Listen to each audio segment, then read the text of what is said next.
बिस्मिल्लाहिर्रहमानिर्रहीम। अस्सलाम वालेकुम डियर स्टूडेंट्स, होप सो कि आप सब खैरियत से होंगे। डियर स्टूडेंट्स, आज हम पढ़ेंगे 10th फिजिक्स का लास्ट टॉपिक चैप्टर नंबर 10 का रिपल टैंक। रिपल टैंक को डिफाइन करते हैं। Ripple tank is a device to produce water waves and to study their characteristics. ये हमारे पास एक ऐसा डिवाइस होता है जो वाटर वेव्स को जनरेट करता है और इसकी मदद से हम क्या करते हैं, वाटर वेव्स की जो करैक्टरिस्टिक्स हैं उनको स्टडी करते हैं। तो सबसे पहले इसकी कंस्ट्रक्शन पे आते हैं। इसमें हमारे पास क्या होता है, ये हमारे पास एक रेक्टेंगुलर ट्रे होता है जिसको हमने एक टेबल के ऊपर जो रखा होता है और इसको हमने जो है वो सरफेस ऑफ द टेबल से 1.5 मीटर जो है वो ऊपर रखना होता है इसको। जबकि इसमें एक हमारे पास ये वुडन ब्लॉक होता है जिसके ऊपर हमने ये इलेक्ट्रिक मोटर रखी होती है जिसमें वाइब्रेटर होता है जिसको हमने पावर सप्लाई से कनेक्टेड किया होता है। और उसके बाद ये हमारे पास एक बल्ब होता है, नीचे हमने ये पेपर शीट रखी होती है जिसके ऊपर हमने वेव पैटर्न जो है वो स्टडी करना होता है। ठीक है, तो इसमें होता क्या है कि जैसे ही हम इसको जो है सप्लाई ऑन करते हैं, वाइब्रेटर ऑन होता है, वाइब्रेट करता है, तो जिसकी वजह से इसमें जो है वो वाटर वेव्स जनरेट होना शुरू हो जाती हैं। ठीक है, तो यूँ इसमें क्या होता है, वाटर वेव्स जनरेट होना शुरू हो जाती हैं। ठीक है, ये हमारे पास वेव फ्रंट्स होती हैं। वेव फ्रंट्स वो होते हैं जिनमें फेज़ ऑफ वाइब्रेशन क्या होता है, सेम होता है। तो ये in form of wave fronts जो है वो यहाँ पे नीचे हमें नज़र आ रहे होते हैं पेपर पे।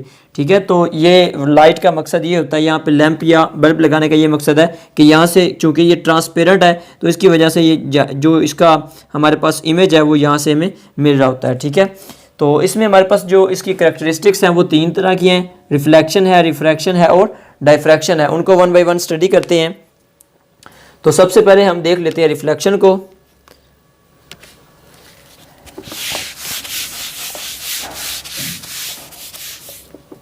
रिफ्लेक्शन कहते हैं, ये पहले हम देखते हैं रिफ्लेक्शन।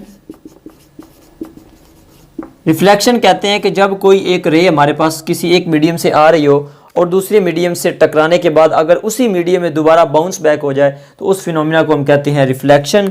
तो चूंकि हम रिफ्लेक्शन ऑफ वाटर वेव्स देखेंगे तो इसमें हमारे पास क्या होगा कि लेट्स सपोज हम यहाँ पे एक बैरियर रख देते हैं। देखिए, जब हमने वाटर वेव्स जनरेट करवाई थी तो उसमें हम फ़र्ज़ करें कि ये एक हम बैरियर रख देते हैं आगे से, तो क्या होगा हमारे पास कि यूँ हमारे पास वेव्स आ रही हैं। चलिए इसको हम बैरियर को अकॉर्डिंग टू योर बुक इस तरह रख देते हैं। ठीक है, तो ये हमारे पास वेव्स आ रही हैं, ये वेव फ्रंट्स की फॉर्म में। ठीक है, तो अब ये वेव्स की जो प्रोपगेशन ऑफ डायरेक्शन है वो हमारे पास क्या है, डायरेक्शन ऑफ प्रोपगेशन हमारे पास ये है, यानी कि इस सिमत में हमारे पास मूव कर रही हैं। ये है तो इस तरह हमारे पास वर्टिकल लाइंस की सूरत में आ रही हैं, लेकिन इनकी प्रोपगेशन की डायरेक्शन ये है। ठीक है, तो यहाँ पे हम क्या करते हैं, एक यहाँ पे नॉर्मल ड्रा करते हैं। ये हमारे पास एंगल बताता है, ये अब इसका एंगल इसके साथ है एंगल ऑफ इंसिडेंट। अब जब ये एक मीडियम से आके बैरियर से टकराएगा तो क्या होगा, हमारे पास रिफ्लेक्शन होगी। उसको देखते हैं कि ये वही बैरियर है हमारे पास। तो जैसे ही हमारे पास ये वेव्स इस तरह आ रही थी, ठीक है, उनकी डायरेक्शन ऑफ प्रोपगेशन ये है और इस तरह वो हमारे पास आ रही थी, तो आफ्टर रिफ्लेक्शन क्या होगा, ये बाउंस बैक हो जाएंगी। ठीक है, तो अब इनका देखें जो प्रोपगेशन है वो क्या हो गया, वो चेंज हो गया। यानी कि अब ये पहले इस डायरेक्शन में मूव कर रही थी, डायरेक्शन ऑफ प्रोपगेशन ये था।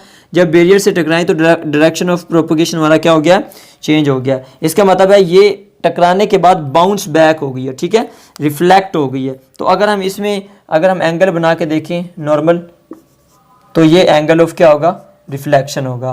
तो हमारा एंगल ऑफ जो इंसिडेंट होता है वो एंगल ऑफ रिफ्लेक्शन के क्या होता है, इक्वल होता है। ठीक है, सॉरी इसको इस तरह बना ले, एंगल ऑफ इंसिडेंट हमारा एंगल ऑफ रिफ्लेक्शन के क्या होता है, इक्वल होता है। तो ये है रिफ्लेक्शन ऑफ वाटर वेव्स। अब हम देख लेते हैं कि इसके अंदर एक फिनोमिना होता है कि अगर हमारे पास अगर एक डीप वाटर है और एक शैलोअर वाटर है, यानी अगर फ़र्ज़ करें ये आपके पास एक वाटर टैप है, तो इसमें आप देखें फ़र्ज़ करें यहाँ पे आप ले लें शैलोअर वाटर, ये डीप वाटर है। ठीक है, और यहाँ तक आपका डीप वाटर है और उसके बाद हमारा शुरू हो रहा है शैलोअर वाटर।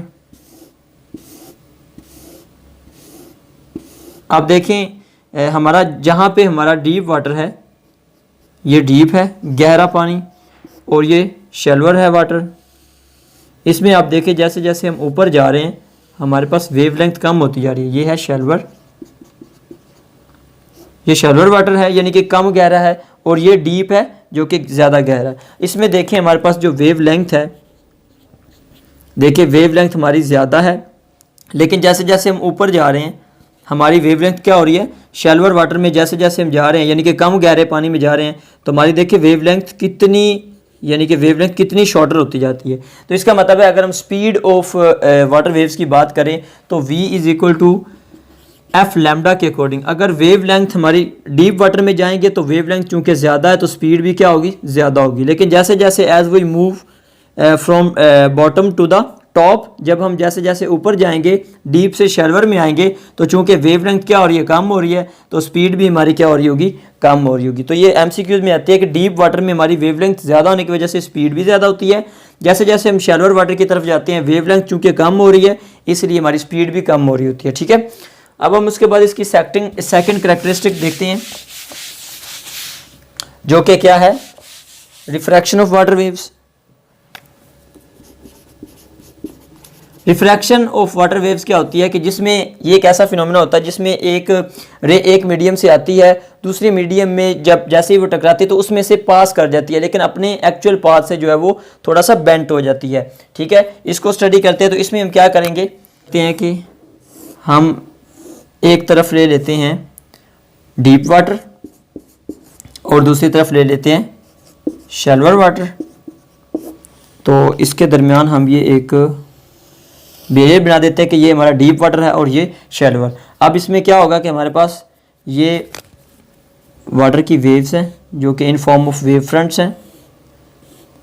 तो ये क्या होगा, इसमें हमारे पास ये वेव्स जो एक मीडियम से आ रही हैं, जैसे ही यानी कि डीप से शैलोअर यानी कि सेकंड मीडियम में एंटर होती हैं तो क्या होता है कि एक तो इनकी देखिए वेवलेंथ चेंज हो जाती है, दूसरा ट्रैवल ऑफ प्रोपोगेशन चेंज हो जाता है, यानी कि डायरेक्शन ऑफ प्रोपोगेशन चेंज हो जाता है। तो इनकी जो डायरेक्शन है वो भी हमारे पास यहाँ पे क्या हो रही है, चेंज हो रही है, और उसके अलावा ये वेवलेंथ भी क्या हो रही है, कम हो रही है। अगर आप यहाँ से किसी एक वेव को स्टडी कर लें तो इसमें देखें, एक वेव फ्रंट को देखें तो इसमें ये एंगल ऑफ इंसिडेंट है और ये क्या है, एंगल ऑफ रिफ्रैक्शन है। ठीक है, तो इसमें देखें जिस यानी कि डायरेक्शन में वेव्स आ रही थी ये डायरेक्शन ऑफ प्रोपोगेशन है, तो उससे क्या हो रही हैं, थोड़ी सी बेंट हो रही हैं, तो इसे कहते हैं रिफ्रैक्शन ऑफ वाटर वेव्स। और लास्ट पे हमारा आ जाता है डायफ्रैक्शन ऑफ वाटर वेव्स।